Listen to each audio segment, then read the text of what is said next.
So today we're here in my cabinet shop and we use a grinder a lot for grinding, for sanding, but it throws a dust everywhere. So we just got this adapter to put a vacuum on it. So we try to eliminate a lot of the dust that we use it for when we're on the job site. So we're gonna test it out.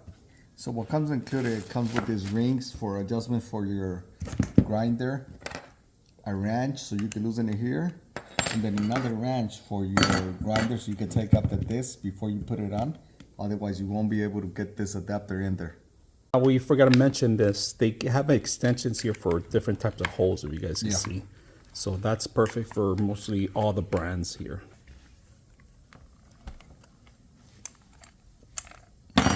Well, I'm glad I came with that extra tool. I know. That's a plus. Something very important. They're not just the actual oval size, but there are actually different sizes too. So if it's not hitting, we're gonna have to change ours right now. We just noticed that. So in order to grind to get it the actual circular sandpaper, you need to actually make sure that this is gonna fit too also on size. If you guys notice, there's different sizes.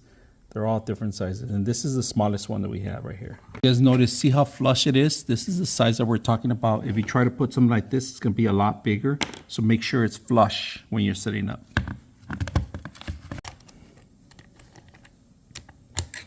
All right, we just noticed something that if you try to put the vacuum part on this side, it was uneven. So this is the only way we're gonna be able to do it. So you're gonna have to manage this part right here. Test it out.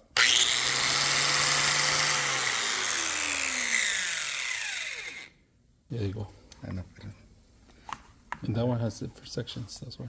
And that's why it has this clamp too. Oh, okay. Oh, there you go. That's it. So right now we're gonna sand these edges because they're a little bit sharp. So we're gonna test out the vacuum and see how it works.